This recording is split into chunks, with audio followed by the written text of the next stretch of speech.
Good morning. Today is March 19th. It's a Thursday of 2020. This week has been a really stressful week. I know it's been a while since I've been on my YouTube channel with Destination Reader with Miss Shannon. But now that school is out and we've been out for a couple of days, I've had some parents reach out to me and said, hey, the kiddo missed you, so we were hoping maybe we could see if you still had your YouTube channel. Well, I do. I just haven't traveled anywhere because I've been at school. So today I decided I'm going to travel to my flamingo room, also known as my dining room. However, this I consider my beach house. As you look back behind me, you can see nothing but the skies and the ocean. Now, for you kids that missed the school, I could remove it and, there you go. There's the school that you missed so much. But you know what? If we're going to live in a world that's hard to function, let's not be at school. Let's be back on the beach. Right? I think so. So, I am going to read a book. It is going to take me quite a few sessions to read this book. I will warn you kids and parents, there are some language in here that may not be the best for the littlest kids. But in a life where everything is so serious right now, I think we need to have fun.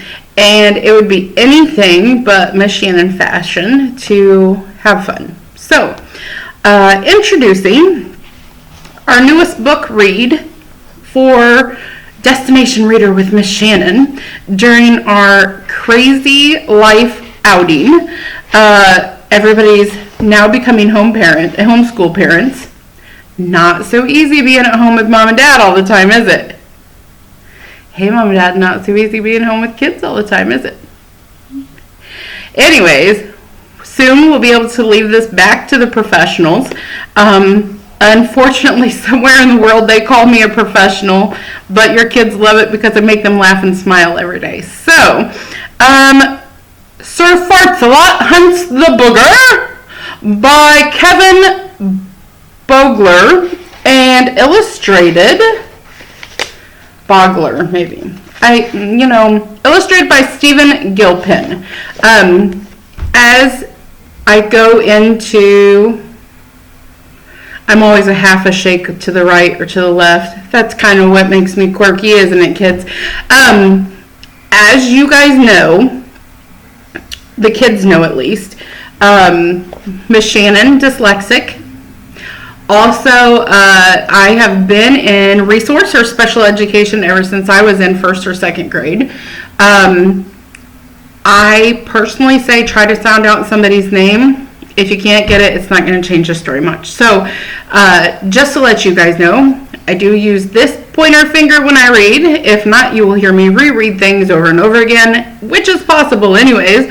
So, what the teachers practice to the kids, I do all the time because I'm me, and reading has not been the easiest. So, as parents, you can judge Sir Farts-a-Lot Hunts a Booger. Yup, I'm going there. It's a funny book. We need to have some fun right now. So this is the content that I was speaking of. If this is not something you want your kid to listen to, I completely understand. I will try to post some videos of just some, this hair growing out thing. We're 2 shakes from a razor. Anyways, of cutting it all off, I promise you. I feel like Sonic the Hedgehog some days. Okay, back to the story. Because every good story needs a 20-minute intro, right? Alright, so, I'm going to try my best with this book. I was going through the books that I had at home that I've recently purchased, hoping to get to some kids in their hands at the school. So, I do like to do crazy voices, and we'll see what I can muster up, okay, kids? I will show you every picture as I see them. Until then, I will probably read just like this. So, long, long ago, in a kingdom of armpits, a small realm north of the domination of Elbu, there lived a young prince named Harry. Prince Harry was an only child, and his nurses and tutors said that was a mercy, for privately they called him a royal pain. Harry, you see, was a naughty prince, made bubbles in the bath. He loosened tops on all the royal salt and pepper shakers, and he teased the moat monster by throwing pebbles at it and making the moat monster think that it was somebody else. Well, Harry's father, King Reginald, the not very realistic, believed that was all just a phase. He hoped that someday the prince would grow up to be brave and worthy of being a knight. While roaming in the dark land on horseback, the king suggested smithy giants rescuing damsels in distress. Not express, but distress. Come on, kid, get it together. Roaming the land on horseback, the king suggested smithy giants rescue damsels in distress. Now that's the life of the son. Son? Give me a break, Dad, groaned Henry, who was much too young to be interested in damsels. That knighthood stuff is so medieval. I'm thinking of him like a teenager, not really into anything. I don't know, I may be wrong. The only thing that Prince Harry showed any interest in was his practical jokes and magic. He had always been fascinated by magic. Even then, he'd even learned a few tricks himself by studying the facts of the second-rate traveling magicians who passed through the castle.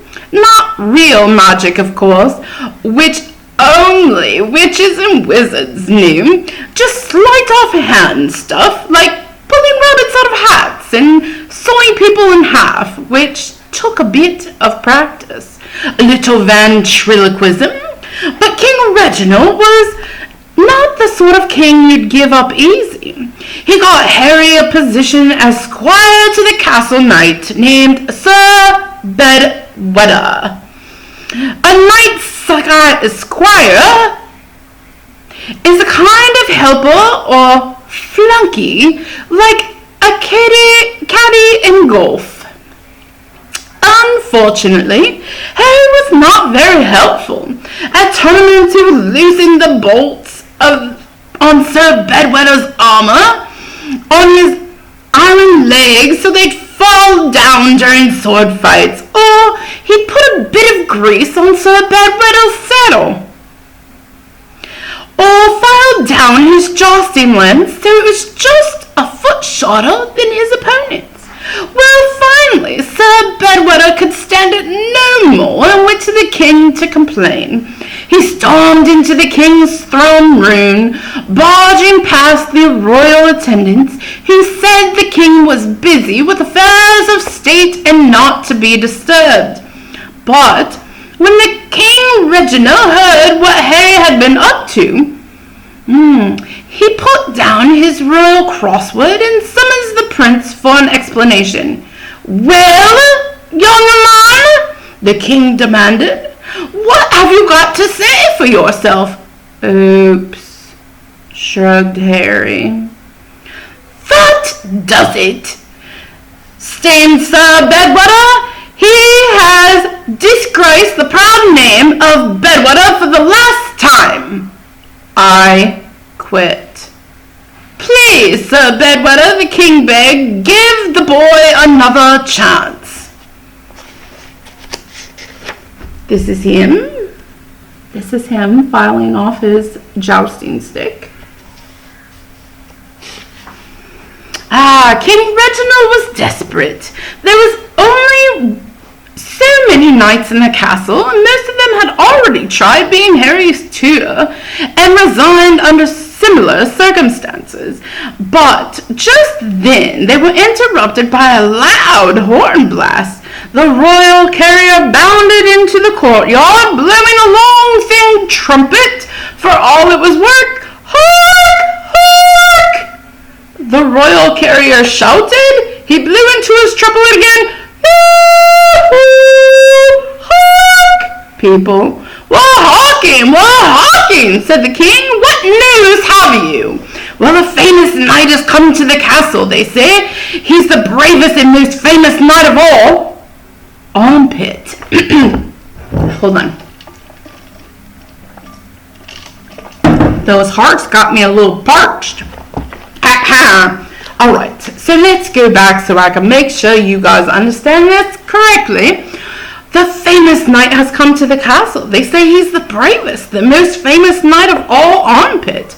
Though personally, I'd never heard of him till a few minutes ago. You don't say, said the king.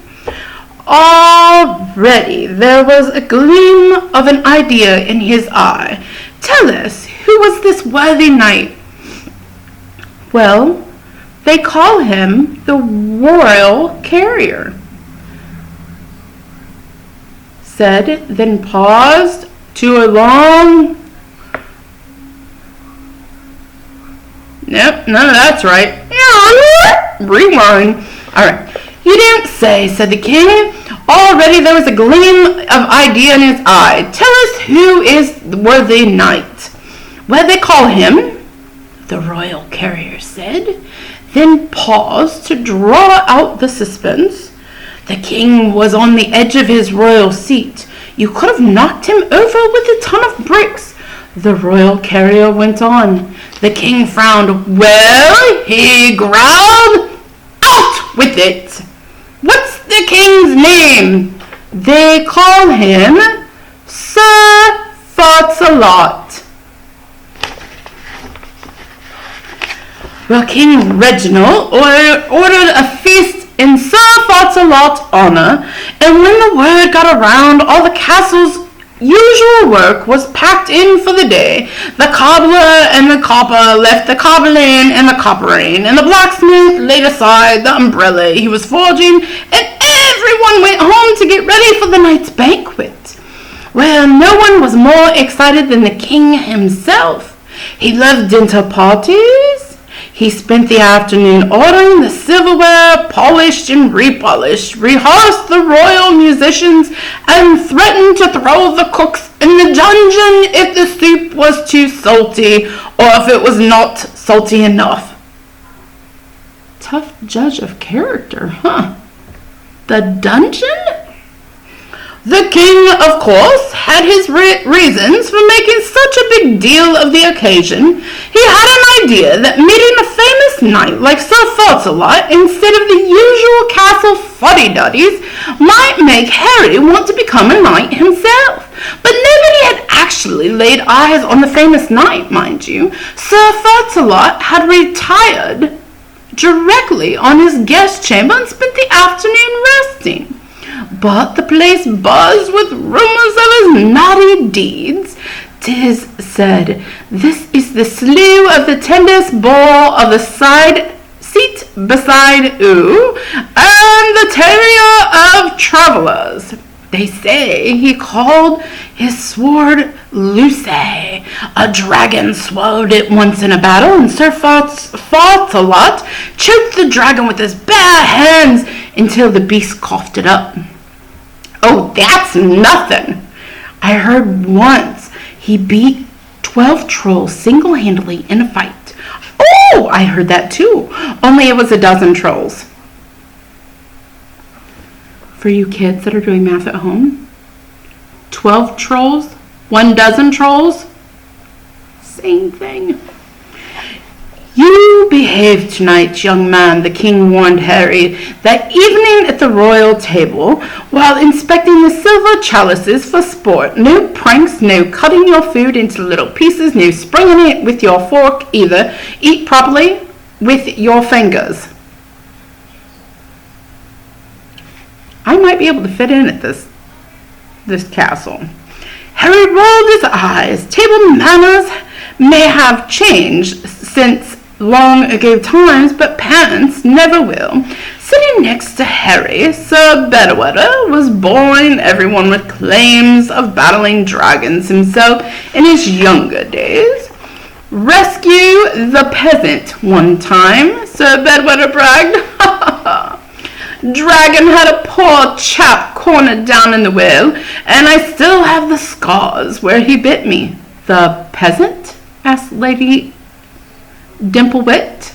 No, the dragon. Sir Bedwether took a sip of his wine, frowned at the taste, then hiccuped. Little bubbles escaped his lips and floated away. Harry smiled.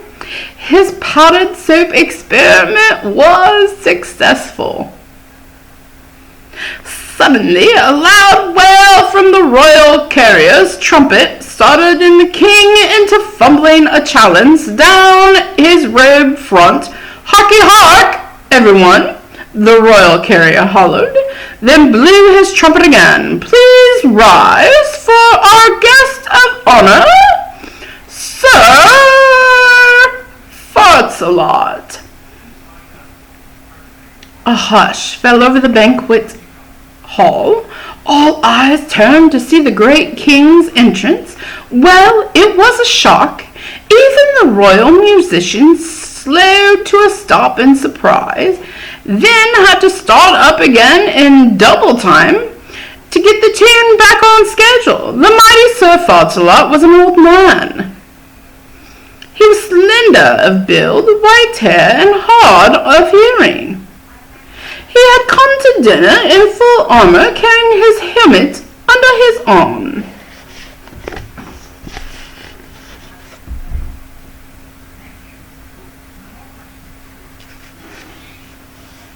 Sir Farts-a-Lot.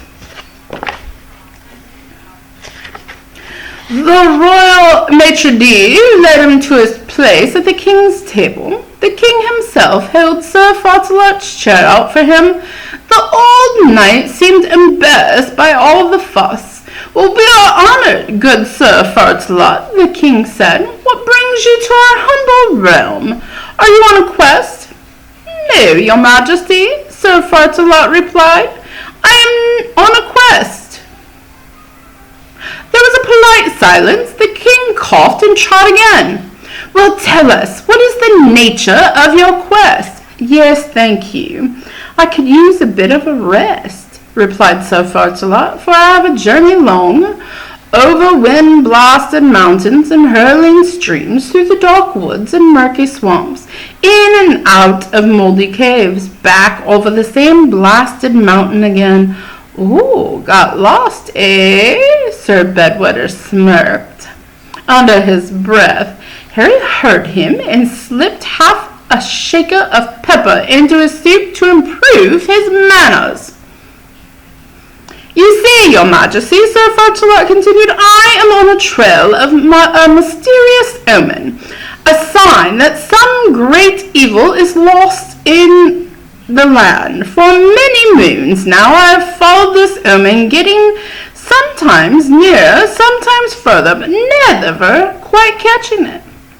What manner of monster is this? Asked the king. Ah, that could ail such knight as yourself, in truth, for Sir Farts-a-Lot replied. I know not what shape this evil takes, but the signs I know it must be foul indeed. We'll say evil now that I've read that sentence, so I'll go back. Rewind. In truth, for Sir Farts-a-Lot replied, I know not what shape this evil takes, but the signs I know it must be foul indeed. You mean you've been questing all over the Queen's Acre for months without even knowing what you're looking for? Sir Bedwether asked in a smart alecky voice. Well, the king fixed an angry look on him and shut Sir Bedwether up immediately and caused him to take a sudden interest in his soup. He gulped up several spoonfuls, and Harry was pleased at the effect. For Sir Bedwether's face glowed first pink, then red, then purple. He trembled from his bald spot onto his toenails, sweat oozing from his temples, tears welled in his eyes. But Sir Bedwether didn't dare spit out the fiery soup while the king's eyes were on him, so with a mighty effort he swallowed. Then he quickly washed the mouthful down with a whole flagon of wine. When the soapy wine met the eccentric soup in his stomach, it created such an enormous explosion that the force of the Sir Bedwether's belch lifted him up off his chair, rattled all the place settings at the royal table, and then blew bubbles out of both ears. Everyone at the royal table was shocked. Sir Bedwether reddened, then scowled at Harry with dark suspicion, and finally, hunching over his plate, pinching apart his dinner roll in a sulk, the king glared at Sir Bedwether, but he was wise enough to give Harry a warning look too. Still, his majesty would not be distracted from his plan. Young Harry here thinks he might like to be a knight himself one day. The king told Sir Fauntleroy, getting right to the point. Isn't that right, Harry? He's dying to hear about your adventures. They tell me you've battled every mythical beast from far-fetched malarkey to the notorious Crocopoop. Come, favor us with a few tales, won't you? But the old knight was too modest. I fear a lot of the gets overblown, said Sir Fauntleroy. In truth, a knight's life is rather humdrum.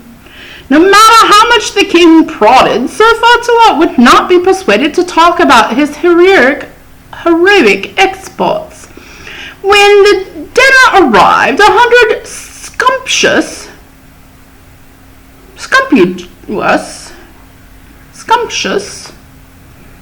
and savory dishes. The king himself tried a spoon of a bit of each, one onto Sir Fauntleroy's plate, but the old knight politely declined. Your Majesty, he said, 'tis the feast most wonderful, but I'm afraid I must follow a strict diet for questing.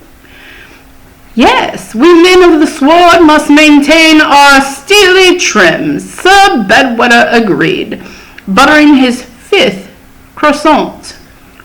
Why, give me a simple meal of a wild game and ferns over this fancy castle fare any day. As for myself, Sir Fauntleroy said, I like all my nourishment from the wholesome turnip. Everyone at the royal table was shocked.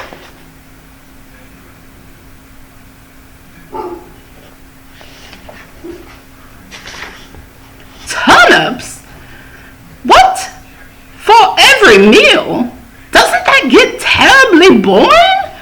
Not at all, Sir Fauntleroy assured them.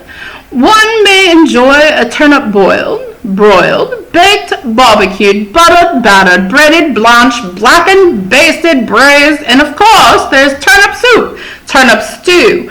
Oh, Sir Fauntleroy reached into his helmet, which everyone now saw was full of raw turnips. He held one up for all to see, then chomped into it with a demonstrative relish. Turnips tartare, he explained between crunches. Sir Fauntleroy gulped and the raw turnip down in a few bites, and then he chose another and set this one all light in a candle flame. Turnip flambe, he announced, and bit right into the flaming hot root vegetable. There was a sizzle and a smell of his singed mustache. The king summoned the royal waiters with a clap. You heard the honored guest, he barked. Take this slop away. Turnips for one and all. And be quick about it, too, or I'll have to clap in irons and vex with feather dusters. I don't know what that means, but it sounds dangerous. In no time at all, the great feast was removed from the tables and replaced with other plates of turnips tartare, turnips flambé, and whatever other turnip dishes the royal cooks could prepare in haste. Well, all over the great hall, people dined on hard, raw turnips, chipping tiny nibbles of using their knives as big Sir Bedwetter tried to bite into his heartily like a Sir Fart-a-lot had, but only had got his false teeth wedged like a sword in a stone. Nobody else ate with much gusto except Sir Fart-a-lot. He polished off every single turnip in the time it took Sir Bedwetter to extract his dentures. Then he sat back in his chair, licking his lips in satisfaction, but he wasn't able to relax for long, for suddenly a horrible smell filled the room. Then they noticed, and first at the royal table, but it soon crept through the great hall. It was a smell most foul, most vile. In fact, it was totally gross. "Alack!" Sir Fart-a-lot cried, rising from his chair and drawing his sword. "'Tis the foul west wind!" What? People asked, pinching their noses. "The foul west wind," Sir Fart-a-lot repeated, silent but deadly. "When it blows ill, some great evil is at large in the land. 'Tis this very omen. I have followed these many months of questing, but I still have not discovered its source. Good King," Sir Fart-a-lot went on, "I thank you for your generous welcome, but I fear I must not rest in your castle while the danger I seek is so close at hand." "Oh, no," everyone agreed. "You mustn't. I must set off again tomorrow." "Yea, they say as one. You must go in once." "We respect your sense of duty, Sir Knight," the king said, clasping his royal hanky over his nose. "But we did have one tiny favor to ask." "Name it, your majesty," Sir Fart-a-lot said with a bow. "It is about a prince," the king said. "I'm not going," Harry said the next morning. "You can't make me." Harry to travel the famous knight like Sir Fart-a-lot in great honor. Well, the king pleaded, "You'll see the world, have adventures. Why, when I was your age, I hadn't given my manservant's right arm for such a chance." "So you go then," Harry said. "It's your dumb idea." They had to be arguing like this for a moment, so Fart-a-lot had agreed to King Reginald's unusual request. The king had an idea that a few weeks on the road with Sir Fart-a-lot would give Harry a taste for adventure and change his mind about being a knight, but the young prince stubbornly refused to go. "Harry, as your father and your king, I am telling you, you goeth on this quest." King Reginald always slipped into an old form of speech when his temperature rose. "And you liketh it."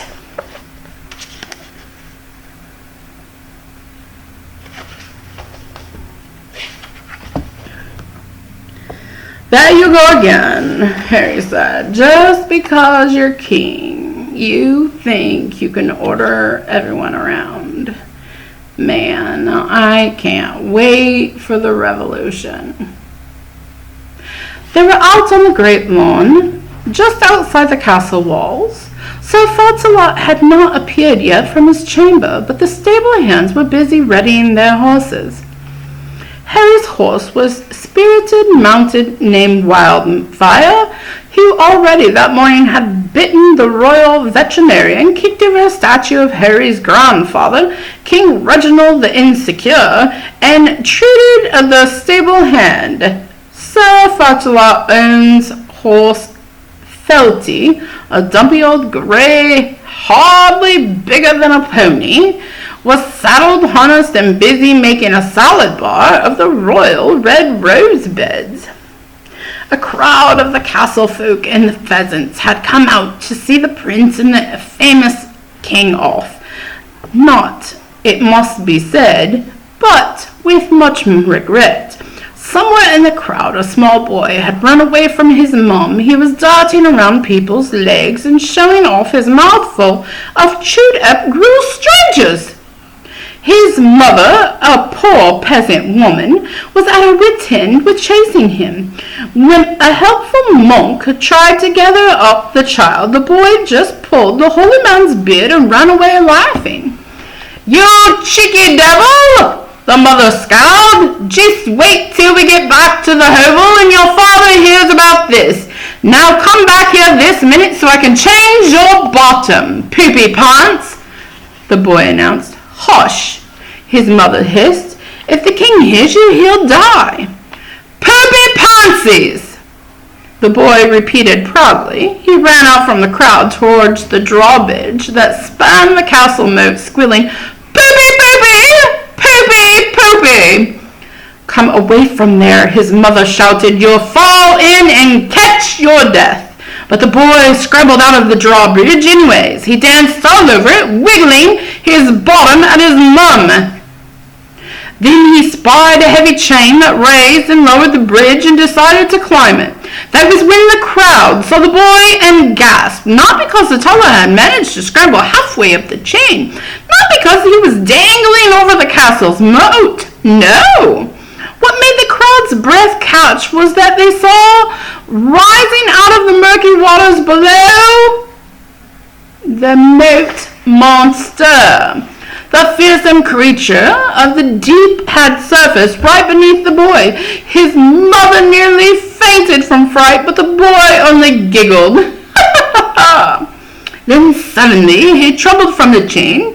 It wasn't clear whether he slipped or jumped or plummeted to the moat below, screaming, "Poopy pansies!" With a splash, he disappeared into the murky water, and then, like a bird striking a fish, the moat monster dove after him.